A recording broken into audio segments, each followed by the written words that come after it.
Now 10th class. अब है small intestine. It is about 6 metre in length and 2.5 centimetre in thickness. याद रखिएगा small intestine जो होता है वह तकरीबन 6 मीटर लंबा यानी कि 18 फीट के आसपास ही इसकी लंबाई होती है और 2.5 सेंटीमीटर इसका डायमीटर होता है। और इसके 3 डिवीज़न बनाए गए हैं। ये जानना उतना अभी जरूरी नहीं, लेकिन फिर भी जान लीजिए। ड्यूडेनम, जेजेनम और ईलम। तो ड्यूडेनम, जेजेनम और इलम 3 पार्ट हो गए स्मॉल इंटेस्टाइन के, जो कि 6 मीटर लंबा और 2.5 सेंटीमीटर तकरीबन डायमीटर वाला ये ट्यूब लाइक स्ट्रक्चर होता है। इसका जो फर्स्ट हाफ पार्ट है, जो जनरली ड्यूडेनम के नाम से जाना जाता है, get secretion from liver and pancreas. इसी में लीवर और पेंक्रियाज का सेक्रेशन आता है, जिसके बारे में अभी हम पढ़ा दिए थे। याद करिए, लीवर से बताए थे, लीवर बाइल सीक्रेट करता है जो गॉल ब्लैडर में जमा रहता है, और पेंक्रियाज पेंक्रियाटिक जूस रिलीज करता है, जिसमें 3 चीज प्रेजेंट होते हैं, पेंक्रियाटिक एमाइलेज, ट्रिप्सिन और लाइपेज। अब देखिए उसी चीज को यहाँ बताए हैं। लीवर है, लीवर से क्या निकला? Gall bladder. ये स्टोर कहाँ रहा? बाइल में। अब ये बाइल जो आएगा सिक्रीट होकर के पहुंचेगा जब ऐसे स्मॉल इंटेस्टाइन में, तो देखिए क्या क्या होगा। 2 इसका मेन काम है।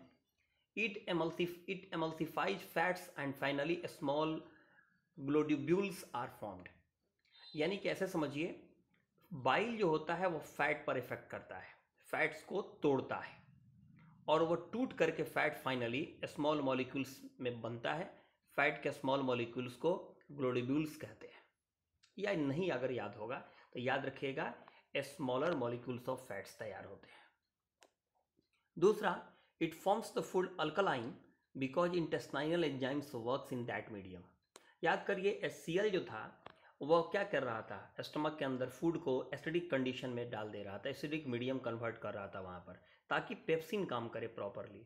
ठीक उसी तरह बाइल जो है पूरे फूड को जो स्मॉल इंटेस्टाइन में पहुंचा हुआ है, उसको वह क्या करता है, वहाँ पर अल्कलाइन मीडियम बनाता है, ताकि आगे कुछ एंजाइम्स आने वाले हैं जो प्रॉपरली काम कर पाएंगे। तो बाइल का यही काम है। बाइल से क्वेश्चन यही रहता है कि बाइल स्टोर कहाँ रहता है, निकलता कहाँ से है, वर्क क्या है। अब है पेंक्रियाज। तो पेंक्रियाज से रिलीज हुआ पेंक्रियाटिक जूस, और ये पेंक्रियाटिक जूस 3 चीज को कंटेन करता है, pancreatic amylase, trypsin and lipase. अब पेंक्रियाटिक एमाइलेज क्या करेगा? तो वर्क्स ऑन कार्बोहाइड्रेट। कहीं कहीं किताबों में वर्क्स ऑन पॉलीसैकेराइड्स लिखा रहता है। पॉलीसैकेराइड्स समझिए कि कार्बोहाइड्रेट है, कार्बोहाइड्रेट का मॉलिक्यूल है। Trypsin breaks down the protein.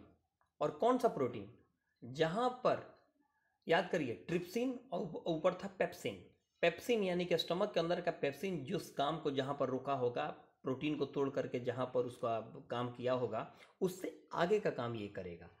यानी कि ट्रिप्सिन वर्क्स आफ्टर पेप्सिन, यानी कि पेप्सिन जहां काम खत्म करता है उसी काम को स्टार्ट करेगा, और ये प्रोटीन को बाकी ये तोड़ देता है। और तीसरा है lipase, breaks down the globules, यानी कि फैट्स, यानी कि जो स्मॉलर मॉलिक्यूल बाइल जिसको तोड़ा था, यानी बाइल के वर्क के बाद का काम करता है लाइपेज। एकदम सिंपली समझिएगा, पेंक्रियाटिक जूस में 3 चीज कंटेन होते हैं। पेंक्रियाटिक एमाइलेज, ये कार्बोहाइड्रेट पर काम करता है। दूसरा होता है ट्रिप्सिन, ये प्रोटीन पर काम करता है। और तीसरा होता है लाइपेज, ये फैट पर काम करता है। लेकिन प्रोटीन पर तो पहले काम हो चुका है पेप्सिन के द्वारा, तो मतलब साफ है, पेप्सिन के वर्क के बाद का काम ट्रिप्सिन करेगा, और लाइपेज फैट पर काम करता है, और फैट पर ही आपका बाइल काम करता है। तो मतलब साफ है, बाइल जहां तक काम किया होगा उससे आगे का काम लाइपेज करेगा। और तीसरा, इंटेस्टाइनल ग्लैंड्स। इंटेस्टाइनल ग्लैंड से भी सिक्रीशंस आते हैं, और फाइनली ये चेंज करते हैं। कैसे चेंज करते हैं? तो देखिए, जो हमारे फूड का कार्बोहाइड्रेट होता है, हमारे फूड में जो प्रेजेंट होता है कार्बोहाइड्रेट, उसको फाइनली ये ग्लूकोज के रूप में तोड़ देते हैं। इसी ग्लूकोज को कहीं कहीं किताबों में मोनोसैकेराइड्स लिखा रहता है, यानी कि सबसे मोनोमर तो पढ़े होंगे, पॉलीमर, मोनोमर, तो वही, यानी यूनिट में सबसे सिंपलेस्ट यूनिट में तोड़ देते हैं। प्रोटीन टूट करके बनता है एमिनो एसिड, और फैट्स जो होता है वो तोड़ करके फैटी एसिड्स एंड ग्लिसरॉल बनता है। तो आपने क्या देखा? आपने देखा स्मॉल इंटेस्टाइन का फर्स्ट हाफ जो ड्यूडेनम जिसको आप बोले, वहाँ पर ये तीन सिक्रीशंस आते हैं। लीवर भी आता है, लीवर से बाइल भी आता है, पेंक्रियाज से पेंक्रियाटिक जूस भी आता है, और फाइनली इंटेस्टाइन से इंटेस्टाइनल ग्लैंड्स भी मिलते हैं। और ये फाइनली टूट कर कार्बोहाइड्रेट जो होता है ग्लूकोज में चेंज हो जाता है, प्रोटीन एमिनो एसिड में चेंज होता है, और फैट्स टूट करके फैटी एसिड या ग्लिसरॉल बन जाता है। अब यहाँ तक ये सब डाइजेशन हो रहा था, टूटने का काम हो रहा था। अब ये कंप्लीट हो चुका है, डाइजेशन कंप्लीट हो गया। अब यहाँ से एब्जॉर्प्शन की क्रिया होगी, यानी कि स्मॉल इंटेस्टाइन में अब आगे का काम होगा, जो मैं नेक्स्ट वीडियो में आपको बताता हूँ।